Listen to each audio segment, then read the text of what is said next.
Welcome to another episode of Just One More Fix. This is James. With me in this episode is Lacey and Kurt. Hey. Hello. You can find us online at justonemorefix.com or on Twitter at justonemorefix. If you like us, you can support us at Patreon, and you should give us a rating and a review at iTunes or wherever you find us at. In this episode, we're going to talk about absurd gaming ideas.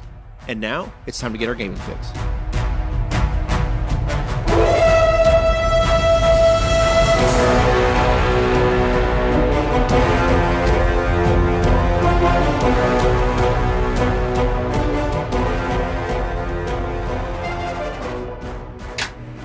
I'm Stargate Pioneer, I'm Haley. And I'm Lauren from Legends of S.H.I.E.L.D. a podcast member of the Gonna Geek Network, just like the one you're listening to now. The opinions expressed are those of each individual. Check out all the other podcasts At GonnaGeekNetwork.com. And get ready because geekiness begins in 3, 2. 1. Welcome to the episode of Just One More Fix. One quick announcement is that we are having another Indie Game Days in Terre Haute at Game on South 7th Street on Sunday, November 18th from 2 to 6. I thought we were doing it on the 17th. Oh, no, that's our interview. Yeah. Oh, yeah. So we will be there on the 18th from 2 to 6, and we are planning to run Tales of the Loop and a... Tales from the Loop. Oh, I'm sorry. Tales from the Loop. I know what it's called because I'm running it. Oh, well, That's reassuring. that's actually better. That's actually better. It's important to know the name of the game you're running. And I'm going to run a Harry Potter-inspired bubble gumshoe game. So we'll hope to see you guys there, and hopefully you guys can come out and game with us a little bit. Yay. So the episode today is absurd game ideas. And we're talking about this because I have several and I told everybody else they have to. Okay, good enough. I feel intimidated, so I'm going to go with that. Themes for games. All right, so I'm going to start off. I'm going to lead off with my best one. All right. So this came to me in a moment of genius because we have this NES Classic right now, right? Which, of course, inspires those moments, right? And why have I not seen a game yet where I can realistically go through all the dungeons in Zelda in dungeon crawl format for D&D or LOTFP? Oh, you mean like the original NES? Oh. Yeah. The maps are already done. I already know what's in every room. I'm totally going to do this so thing. here's my question. All right. If you're playing this How dare game, you question this? let's say that I'm... No, it's perfect. No, I'm not saying This is like the invention of democracy. They'd be like, hey, you know what? Maybe we should give everybody at least some kind of input into this. No, I just have a weird question. Let's say that I am running this game, right? Uh-huh. How long do you think it would? How many dungeons do you think you would have to go through before you realized? Wait a minute. One. I think it would only, the minute you got to the giant hands that grab you and take you back to the beginning of the dungeon. Well, with the same creatures and everything in the room. Yes. My question would be, will there be a player who is assigned to go do, do, do, do, do? Because that would be a dead giveaway right there. No. We'll just have a Spotify playlist. Be great. Like, all right, so how does this fairy not, or how does this boomerang not kill the fairy when I hit it with it and it gives me life back? Actually, that's really not a bad idea. I know, actually. right? The more you think about it, the more you're like, I want to be a part of that. Okay, so it fulfills a couple basic things. One, there's a point to it. You got to get the piece of Triforce, obviously, right? Everybody, it's a shared intellectual property. Everybody's familiar with it who's at least remotely cultured. Well, I'm wondering if it would be more fun to instead of having like the grabby hands and whatnot, to just stock it with run of the mill. No, like I fantasy like the creatures. grabby hands. Hang on. And have the room layouts and make the players draw them and see how long it would take them to realize as they look at the map of Dungeon 1 and Dungeon 2, and they're like, this just seems so familiar. With a big glowing piece of a triangle at the end of it. Like you got to file the edges off so they can't immediately tell that it's a Triforce or something, have to, right? Like admire how incredibly deadly it would be, right? If at the end of every dungeon there's a dragon, like you guys are gonna die so many times. Wow. Well, if you use D&D rules, this is a hard dungeon. Okay, I'm telling you that right now. I just think it would be interesting to see like when they were drawing like their map out or whatever, and they're like, wait a minute. This is not a bad idea, actually. This is actually now you're talking about using just classic either Lamentations, Flame Princess, or OSR all the way. Oh yeah. I don't see this as a problem at all. Well, good. I look forward to playing in that. So it's going to happen. Just get on that for me. First of all, not only is it going to be fun for people, right? But the research. Awesome. Wow, yeah, because you're going to have to know what was in every room. I got to go in every dungeon. I got to write down every room. Oh, gosh. Yeah. So awesome. I'm willing to bet you, though, that someone has probably already done, sadly enough. Probably, but I haven't heard about it. No. A thorough Google search will probably reveal in the second room, in level 2, there are 8 bats. Yeah. You know. Oh, gosh. Wow. Yeah, it would work for Lamentations because, there's the bombs, right? And although I think I would get awfully suspicious if my inventory included a red candle and a boomerang. I'd be like, a red candle? Oh, yes, very magic. Why does this candle only light once? And then you find this it's the blue one. Yeah. magical holy Bible. What does this even do? By the way, it makes the wand create fire, in case you were wondering. Yeah. Oh, okay. so if you have the the wand magic without wand. some... So basically nothing. You fireball. already have a candle that does this. It's completely useless. No, but when you would use the wand, it destroys stuff, and then when it ends in the fire. But only after you have the book, apparently. Yeah, but it looks cool. Yeah, it does. No, it's a great magic weapon. I think, yeah, absolutely. It's sword and magic wand the whole way. That's all you really need. The boomerang is convenient. The boomerang is good for bow getting and rid of arrow, bats. man. No. The bow and arrow. No. Yeah, for sure. Think so? Yeah. I always like the magic wand. The bow and arrow is the biggest gold digger in that game, okay? But at a certain point, do you really need that money? Yes. No. Well, but when you've got the magic Like, wand, what are though, you doing? you've got I'm infinite shooting these ammunition. things with pennies. You've got infinite ammunition. But that's not going to help you with those hoppy bunny rabbits. They only die by the bow. Guess you're right. I hit it with my sword. Nothing. No hit points. What do you mean?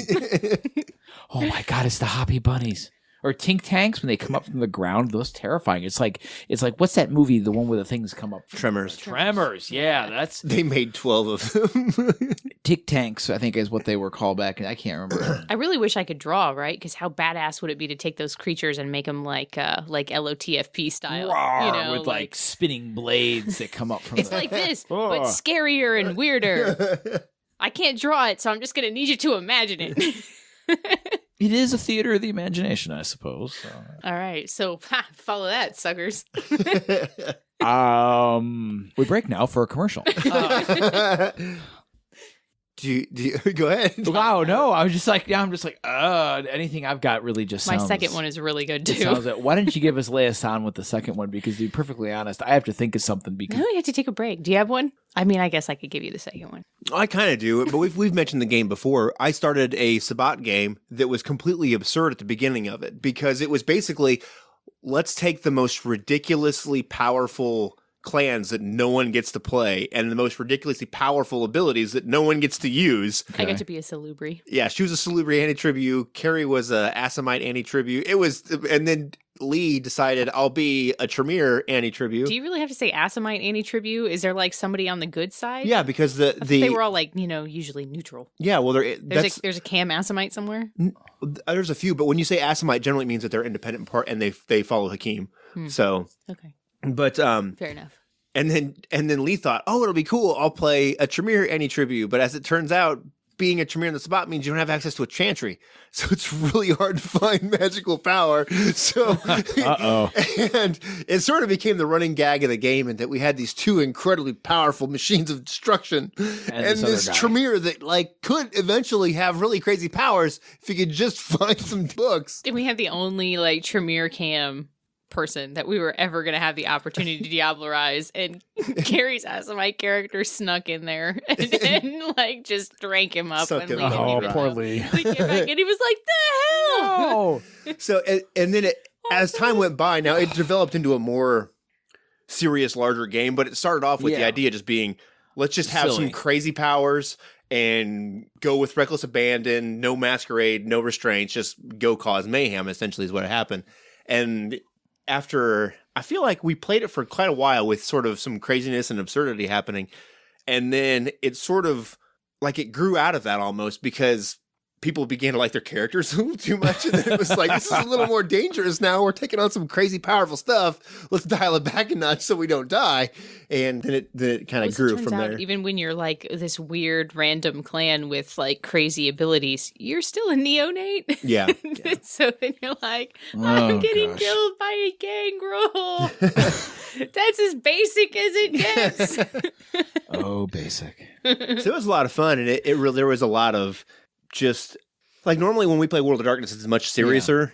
Seriouser, is that a word? Much more serious. And but with that game, it was just, let's see how ridiculous we can make it. And I think going at it where everybody was already on board with it was kind of refreshing because everybody's so acclimated to this very serious and dark World of Darkness, and then it was turned sort of like 11. The slasher flick version of World of Darkness. It's really cool too, because in World of Darkness, you get used to saying, being told no a lot. I'm like, can I do this special thing? No. Can I have this awesome power that's going to break your game? No. Yeah. And then you're like, you can do whatever you want. I was like, I don't know, just pick what you want to be. Go for it. It was also kind of interesting too, because at first they sort of, like, when you're choosing a class or choosing a thing to be, and you're asking the game master, "Oh, is this okay?" And they're like, "I mean, yeah, unless you want to pick something else." And they're like, "Oh," so they go fourth generation. They go a little further, and they're like, "How about this one?" Yeah, okay. Maybe I can do a little more. Yeah, And by the time it was done, we had some complete insanity, essentially. Wow. So. I want to be an Asimite. Also, I have ranks in Temporis. How did you get that? Don't worry about it. Don't ask. I just want this power. It'll be cool. It's all good. It'll be good. Narratively, it'll work, right? Yeah. I'm playing Cher.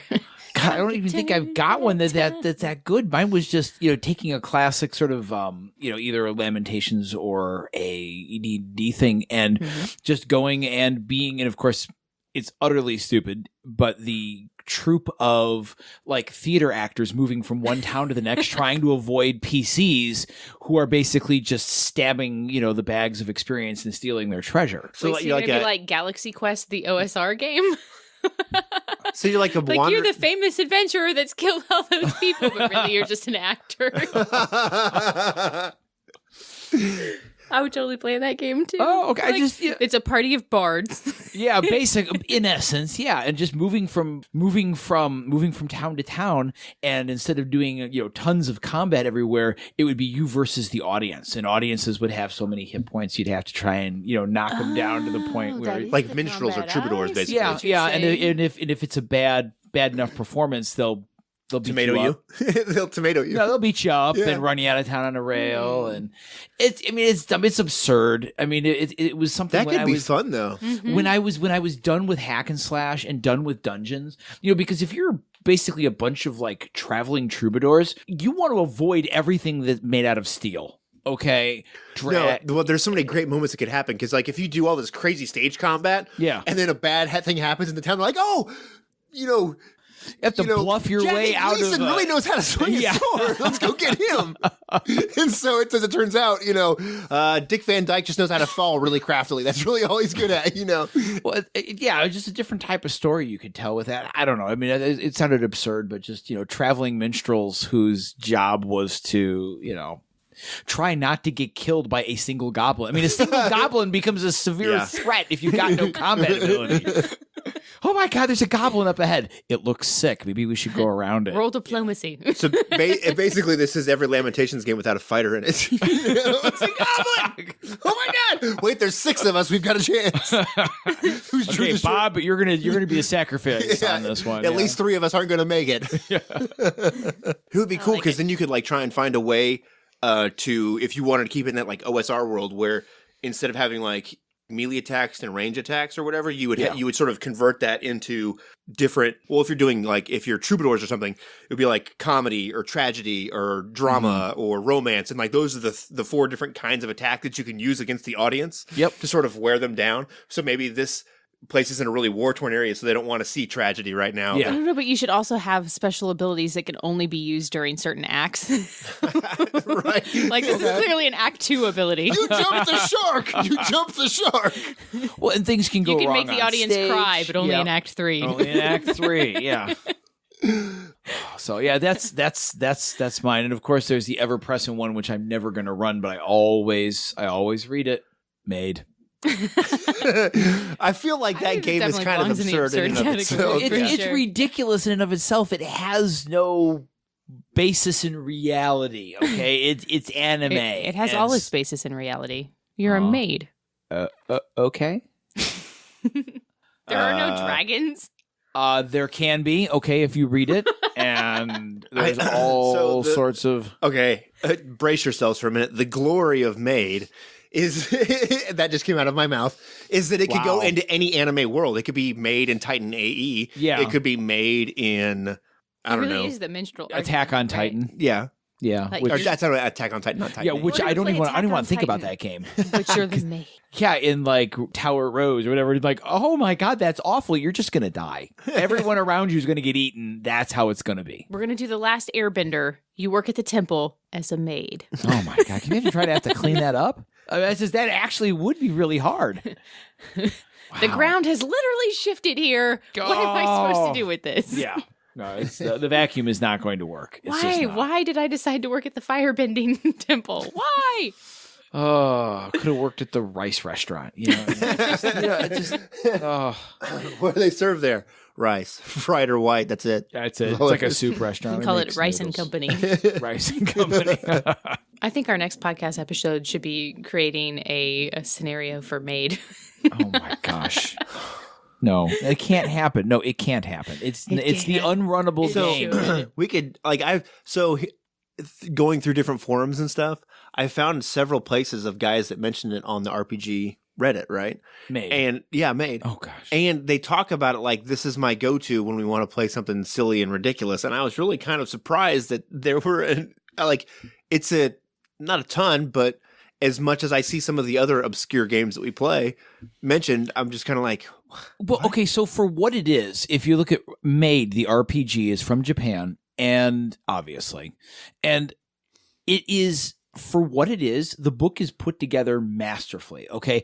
If you know what you're doing, which I don't, and you know the genre, which I don't, I'm sure all of this stuff makes perfect sense, because when you read it, it slots together, it hangs together, the tables are good. I mean, you look at, you're like, if I knew what this was talking about. I have a question that never even occurred to me to ask you. I've never gone and seen a role-playing game or a game and been like, I know nothing about the source material or any aspect of this game, but I totally want to get this and run it. Like, where did that... That's never happened to you? What? No. I felt like that about the Magic Girl game that's coming out. Like, I didn't back it on Kickstarter, but I totally intend on buying that book. I don't even like anime, but I think it's going to be awesome. Every game that I've seen that I was like, ooh, I want to run that and I want to get it. Maybe I didn't know a lot about what it was, but or like the genre or whatever. Maybe I don't like anime isn't fair. It's kind of like I don't like country music, but there's like these 5 things that I'll listen to. It's kind of like that with anime. Right. Okay, like some I liked early, Blue Exorcist. Okay. I like Dragon Ball Z because I was younger when it came out and I watched it. That's really the only reason. If I watch it now, it would probably suck. Yeah, don't spoil the memory. So here's the thing. I'm the creatively bankrupt one in the group. And so when I was looking over the indie press game shelves, I'm like, yeah, another type of horror. Oh, look, it's another fantasy thing where you stab stuff with swords. Oh, look, it's another tentacles. What the heck is this? And I picked it up and went, I've never even thought about this. And I started reading it and I'm like, I don't know what this is, but I'm interested. And so I bought it over at Gen Con. I took it home. I basically read the thing cover to cover, and it was one of the few game books that I have read cover to cover. When I got to the last page, I closed it, I set it aside and went, I know less now than when I started because now I'm just confused. Right. I mean, I don't understand. So basically what it is, after deep study and a little bit of online research, which you definitely want to be careful with, it's a toolkit. It's like GURPS for anime made stuff. It's not a single setting. It's not like, here's your dragons and there's goblins here. It's like if you want to run a straight up sort of awkward, semi-sexy, they say right in the thing, you got to run this as PG-13 because otherwise that's the genre. That is like the one hard and fast rule that they seem to have in there is you got to run this as PG-13 because if there's no like hint of sexiness type thing, you lose the genre. It's like fantasy without swords. Okay, you know what I mean? Like, that's called peasants. They're called peasants. Yeah, and how much fun is that? Right. So you just... It's a toolkit. I think we actually just right before this made fantasy without swords. It was a minstrel group. No, but they still exist. Combat. Nah, they still exist. I took it as troubadours. I took it as troubadours or whatever. So I think, yeah. Which is a fun word to say by itself, so it doesn't matter. Troubadour? Yeah, I agree. It does. It's the "buh" I think that really sells that word. But anyway, Made is a toolkit. Okay, it's not like you go in and there's an implied setting and an implied thing. It is a framework that if you are a fan of Japanese-made anime or manga or whatever it is, you'll love this because it's got all the stuff, all the legwork's done for you. All you have to do is put it together. But you actually have to know what you're talking about in order to do it. Right. It's not like a module where it like walks you through. Well, it seems like if it was it comes without all the extra exposition that most gaming books come with that describe the world. Yeah, it assumes you know what you're doing. Okay, yeah, that's exactly what it does. It assumes you already know what you're doing, and you just need some help putting together the details. I may have mentioned this on another podcast, but I feel like your anime segues nicely into this. Ooh, go ahead. Okay, so I want to use the Bluebeard's Bride system to make no. a Power Rangers game.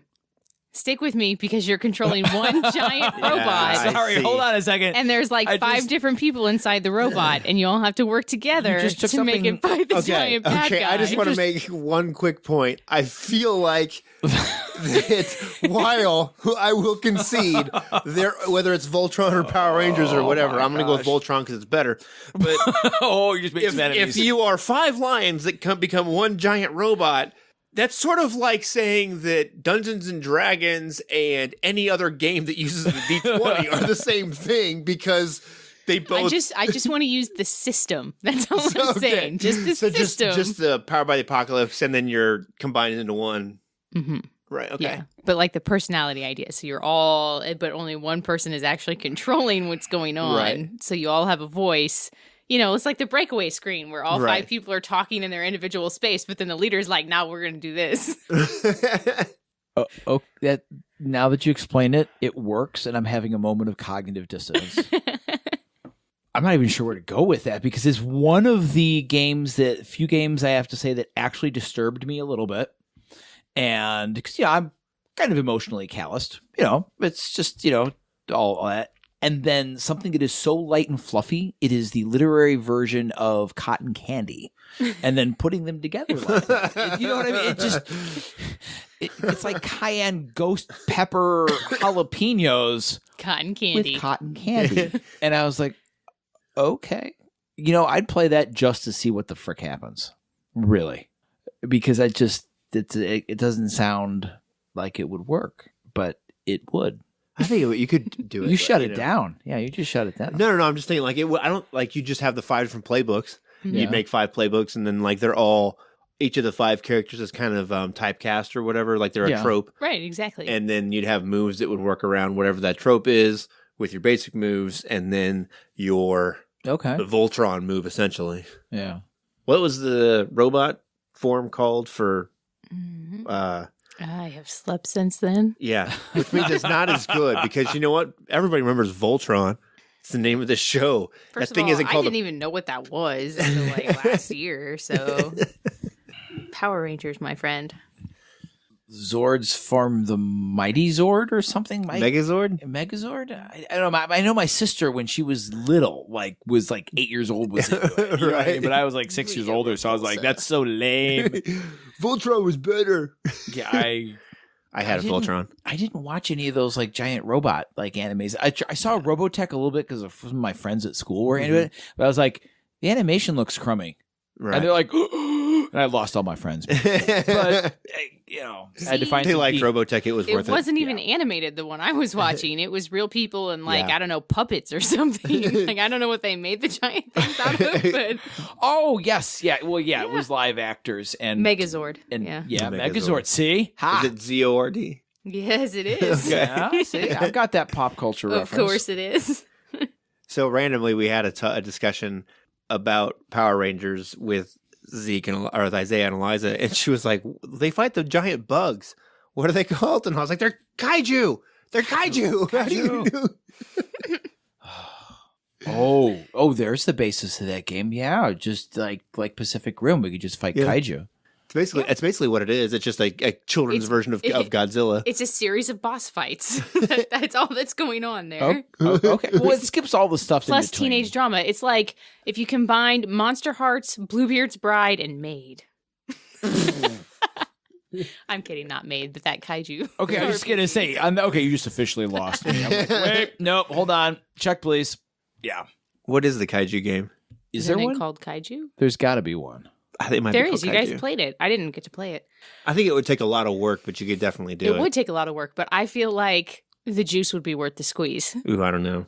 I think it would. I would totally play it, but I think it would be worth it. Yeah, that's solidly the most work out of any of the things that I had to discuss today. Wow. What else you got?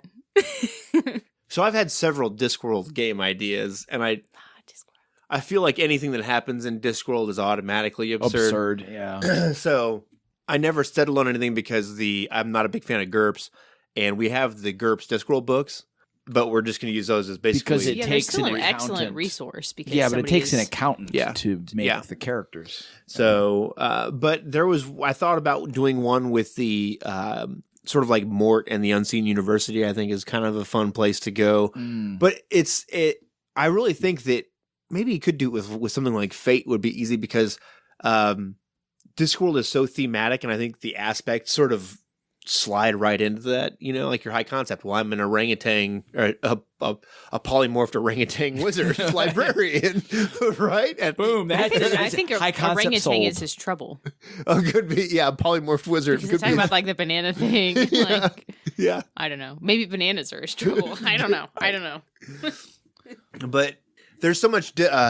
So many people read those books that are gamers, and I feel like there's so much sort of energy there and fodder there for gaming. And they've put out so many books that are like, I've got a map book and an Ankh-Morpork registry for every business that's in an Ankh-Morpork. It's just like screams gaming tool. But There's a lot of board games for it. Yeah. Kurt. Yeah. But it's easy to do the RPG would really, because it's so tongue in cheek. And his writing is so, So I guess to kind of ask a question about this, if you were to sit down and play, this is where I kind of got hung up on moving forward with the game. If you were to sit down and play a Discworld game, and if you're not familiar with Discworld, it's a book series written by Terry Pratchett, and it is a fantasy world that does like contemporary satire. So he satirizes contemporary issues through a fantasy lens.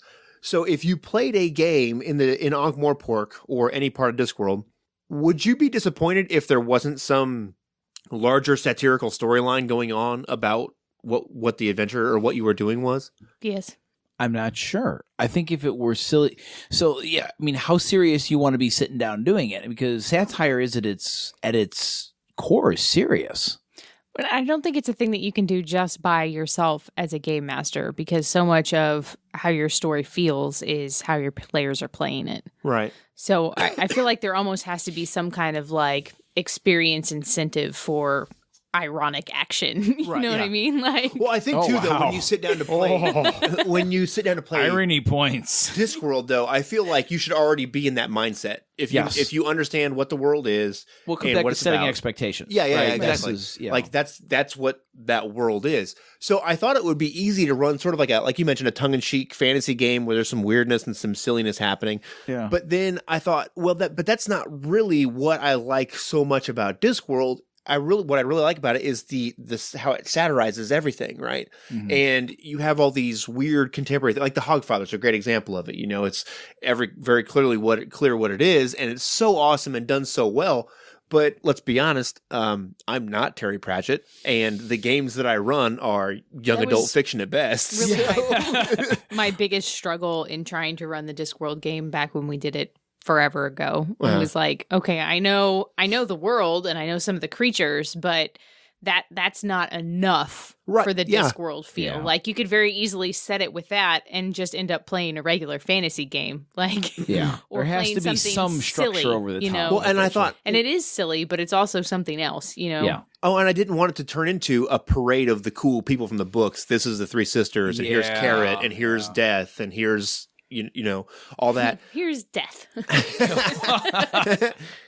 So that's why I never moved forward with it, because I had some cool things I thought could do, but I didn't know how to make it more than just a comedy game. Yeah. And then I think your point about satire being like, it's serious, but it's serious in that moment where you're laughing and then you realize, Oh, he's would talking take about some- eating Irish babies. It would take. Right. It would have to take some really good writing because when the flip happens, it's got to take everybody by surprise. Well, obviously, when I run a Discworld game, there's going to be an orange orangutan challenging the what's his face for leadership. It starts with a V. I can't think of it right now. Veterinary? Veterinary, yeah. There's going to be an orange orangutan challenging veterinary for leadership of Ankh-Morpork. That'd be funny. Now, I have one, but I have to dip way back in time, and youngins have to stick with me. First, there was a book written in the late 18th century, and then they made a movie slightly afterwards in the 1980s called The Adventures of Baron Munchausen. Yeah. Okay. That were for you youngins only slightly afterwards. So it is an absolutely wonderful read if you like late 18th century stuff. Otherwise, don't bother because a lot of the references and criticisms that they give may have no cultural bearing anymore today. Okay. It's just not like that anymore. But the movie by Terry Gilliam, and was it 85, 86? I'm not sure. Oh my gosh, it's one of my favorite movies of all time. It's one of the best absurd worlds, but the problem is it's nearly impossible to quantify. You know what I mean? How do you turn that into a mechanic? I mean, the stories that you would tell with it, you'd have to do some pretty good but tight, loose writing because each situation that you would go through, like you have an end thing that you need to do. And to do that end thing you need to do 5 absolutely absurd things in order to get through it. I don't care what those absurd things are, but the players, again, it's just like with Discord, would need to be on board completely that, it's precisely the sort of thing that no one ever believes. Well, there's a game called Baron von Munchausen. Is there really? I'm almost certain there is a Baron von Munchausen RPG. Wow. See, now that would be hard to play. That would be hard to run. So I think I believe it's like and I could be like entirely 100% wrong, but I believe it's a more of a story game. And basically you take turns being sort of the Baron and telling these absolutely ridiculous stories of how he did everything, bigger and larger and with twice as much explosion. It's a game of one-upsmanship, right, basically. Yeah, as everyone else. The Extraordinary Adventures of Baron Munchausen. There's a board game. It's not quite a role-playing game. Requires players to sit around telling fantastic but compelling true stories, but completely true stories. Yeah. See, that's just it. You're not necessarily being the Baron himself, right, but living in that world and a group of absurdly powerful, game-breaking people. Right. Okay, that's what they are. They are absurdly powerful, Adolphus and Gustavus and all that. If I can hit an apple off of a tree 800 miles away, wow, yeah. She's just showing me the cover of the game. And it's in order to do that as a narrative RPG, you have to have a lot of buy-in and be like, okay, so here's the thing. The only thing you can't do is, I don't know, conflict anything that's already happened. Or I always thought it'd be a neat premise for a game because I love the world. Like you can't do anything that requires action on Wednesday. A lot of arbitrary and silly rules. Yeah. What? Yeah, but everyone has to buy. Like everyone has to come up with one arbitrary, silly rule as you're making the game or something. But yeah, Munchausen's world would just be. But again, it's the writing would be so hard. Well, I think it's sort of similar to how the Discworld thing works, in that you have to have players that they may not have to be like intimately familiar with the material, but they at least have to understand what it is and what it's about, and the tone and theme of it, and then be willing to just sort of run with that, roll with it, and sort of see where it goes. I think a lot that's in the same way with Discworld. I think it would be hard to do an ongoing game, maybe like a one shot easily. 1 or 2 maybe, and then once you get out beyond like 2 games, I think it gets exponentially harder to continue those style of games going. You know what I mean? Yeah, it's definitely not like a years-long campaign. No. Right. So then he ascended to heaven. Basically, it was how it would escalate after a year's worth of gaming. Well, no, but see, that's just it. The Baron actually could, and that was one of the many times in which I faced my death. And he goes through they go through the whole funeral scene, right? And well, of course, I was killed. That sort of it blatantly makes no sense, but everybody will accept it. Right? Yeah. Of course he died. Of course. How else would it have worked? How else would the story end? And I'm here to tell you about it. Yeah. How else would you be sitting here? How else would you be sitting here? Yeah. It sort of reminds me of Lemony Snicket's. Oh, unfortunate. Mm-hmm. You know, the kind of absurd. Yeah. Yeah, it's in that same vein. Actually, it's tongue in cheek. It's sort of making fun of itself. It's self-referential Right. and silly. Yeah, it's almost a superhero game. Kind of in a way, because it's the same in, I guess it's superhero in the way that Superman is faster than a speeding bullet and can fly I and is feel super like strong. it's somebody telling someone else about a game of Fiasco that they played. Oh yeah. Okay. So the first act is you playing the actual game of Fiasco. The second act is the Baron von Munchausen part, where you tell everyone about what happened. But it's not actually what happened at all. No, It's, you've in changed fact, it completely. It's a loose interpretation of the truth. More of an impression of what may Yeah, have exactly. occurred. Yeah, at one time. You get experience points based on your level of bullshit. Yeah. Gosh, it's like salt, just enough truth. Right? Just enough to make it tasty, not too Right. much. Otherwise, you go, yeah, That's man, terrible. That's terrible. Yeah. And then there's no way. All right, are you ready for my last one? Okay. Lay it on Okay, us. this one is a mega dungeon. Again, we're revisiting intellectual properties. Okay.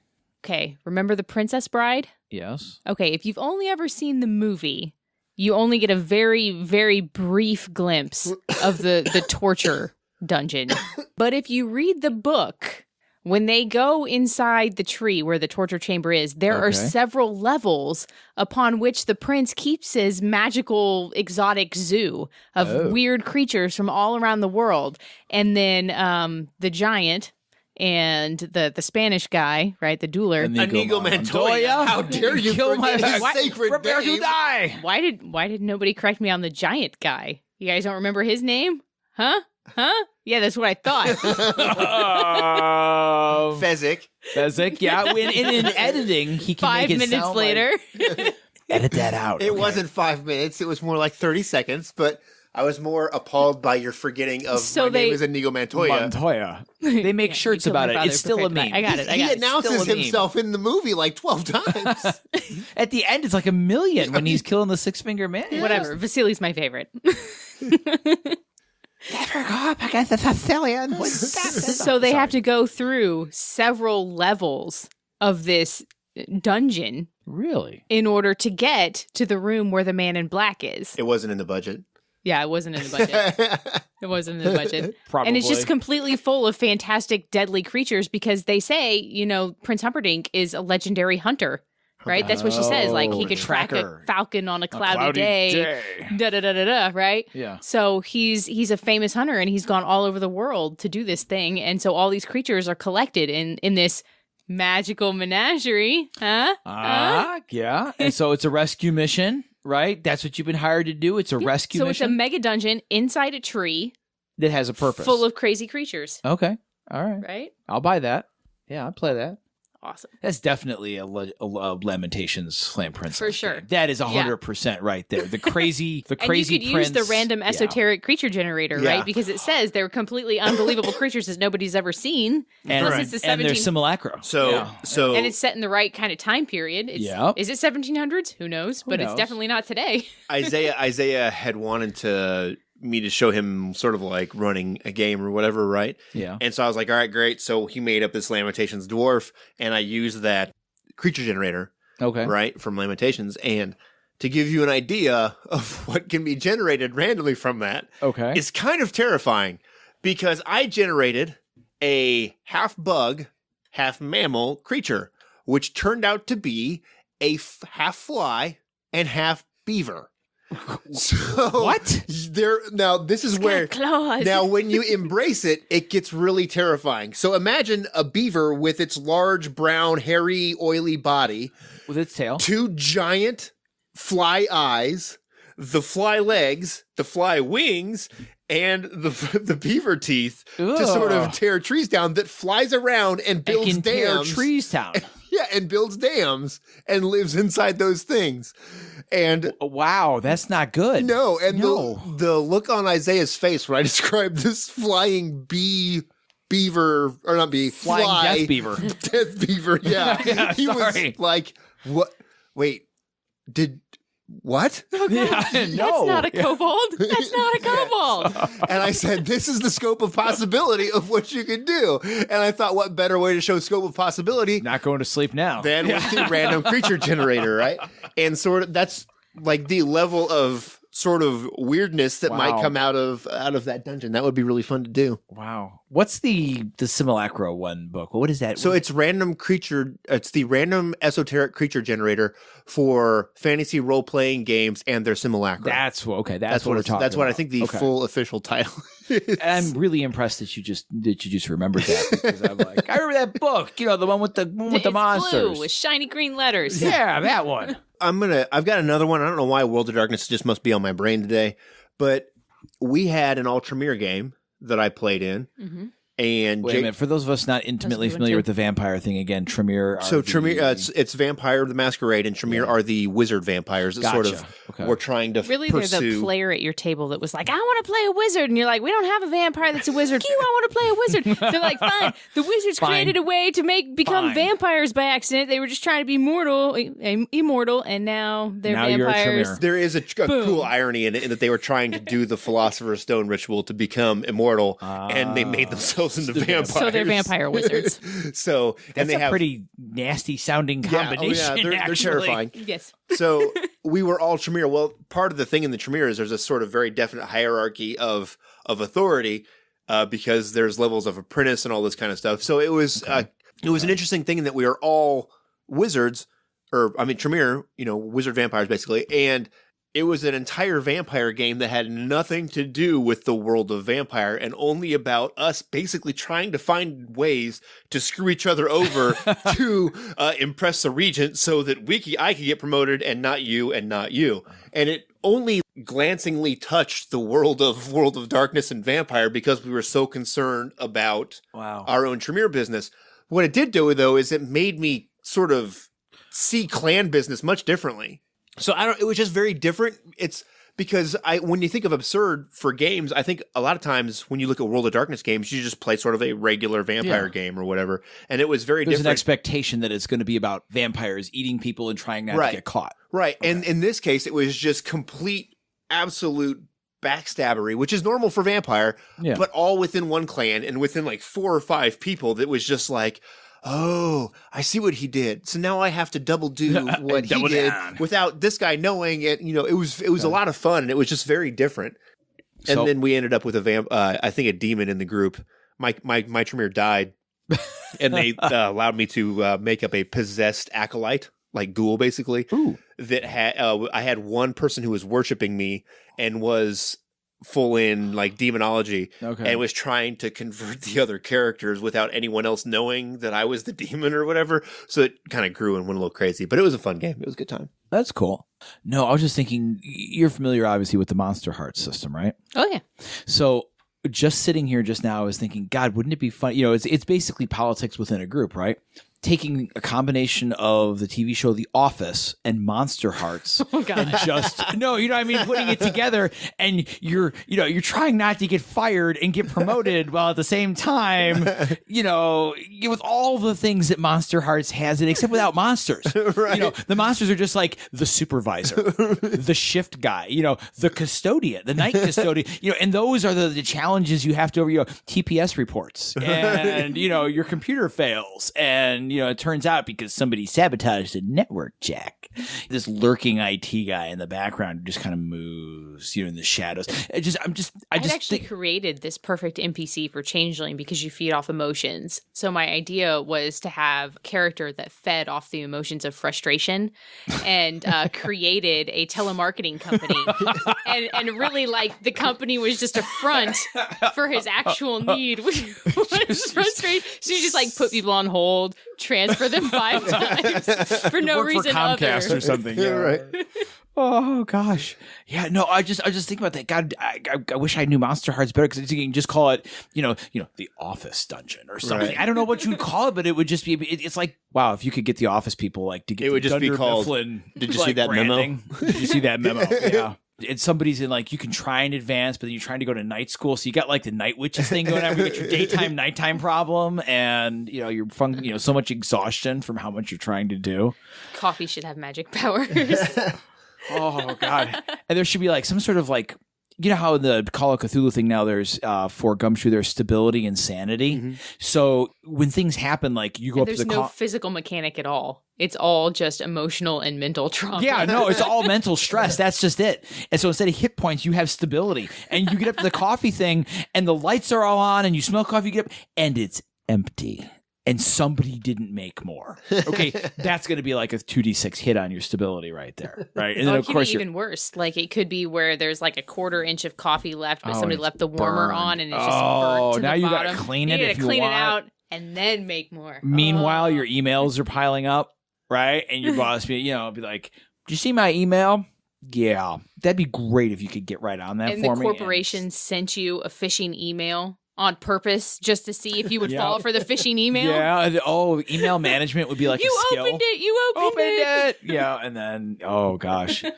Wow. And you're trying to do something in like the custodians, just like vacuuming in the next cubicle. And it's just like, it's a demodifier. You know, you're trying to close the deal or whatever it is you have to do. A list of like, I don't know, this would be one of those. I'm usually not a huge table fan, but in this game, it would make sense. 100 completely unrelated tasks, and they just pile up, compile a report on this, memo for that, close a sale, come up with a marketing plan. Who knows what job you have? Okay. It's just, you're trying to move up. And I don't know, maybe you try to move up through, floors in the building or something like that. I don't know. Boss fight would be auditors from corporate. Auditors from corporate. Could literally be boss fight. Yeah. Boss fight. Die.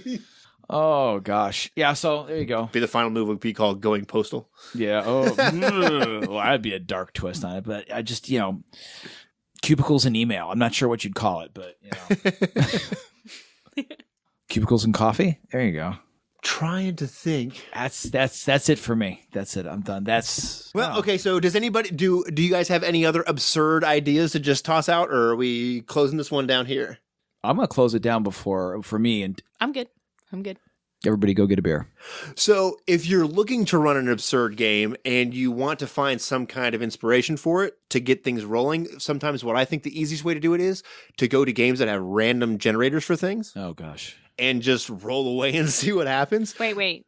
I'm sorry. Did you just suggest using a random generator for something? You hate random generator tables. You railed against them. I think using the word. All right. I would like to declare this a victory for my team. Wow. I said if you want to I'm make table something, neutral. I'm table neutral. If you want to make something absurd and you're struggling with that and you need some inspiration, then random table generators are an awesome way. Wait a minute, that was a sideways burn. That said, if you want things that are stupid, use a random table. Wow. I just put that together. My bad. But I believe in the episode where we debated where it's James versus random tables, I actually backed up at the end of it and said, I do hate random tables. However, I really, really enjoy the ones that are in Lamentations because they are really well put together. And it's not goblin, kobold, orc, greater kobold. Dire goblin. Would probably work in my Zelda dungeon game. Okay. Yeah. Right on. Well, and I suppose if you're looking for inspiration for random tables, look no further than a lot of the DIY D&D stuff. There's lots of stuff on blogs out there, and Lamentations has really, really good stuff out there if you're looking for random tables and injecting some of that strange coincidence and absurdity into your games. You need to almost make like a Mad Libs, have somebody else make it like adjective, noun, right? And then except do it for game plots. Turn around and give it to a friend, and we go, give me a noun that has the sturdy goblin has kidnapped the stalwart princess. Oh my gosh, there should be a D&D Mad Libs. Mad Libs plot emergency fantasy plot generation Mad Libs. Oh, that would be a great story game where you just sit down as the game master and just have a list like this Mad Lib. Like, I need 3 adjectives, 2 adverbs, 3 nouns, and a sinister name. In the past tense, yeah. Okay. Yeah. Right on. Well, if you guys have had any awesome and absurd ideas, that seems appropriate. If you guys have had any awesome, absurd ideas or games that you've successfully ran or had just an awesome train wreck, because sometimes those are just good, fun stories as well, let us know. You can hit us up on Twitter or on Facebook, or you can email me, James, at Just One More Fix. As you guys know, we are a member of the Gonna Geek Network, and you should check out them. You can find them at network.com. There's lots of great podcasts there, like the Starling Tribune, Better Podcasting. If you're looking to start your podcast, need some tech advice on where to go from there. Otherwise, we will see you guys next week.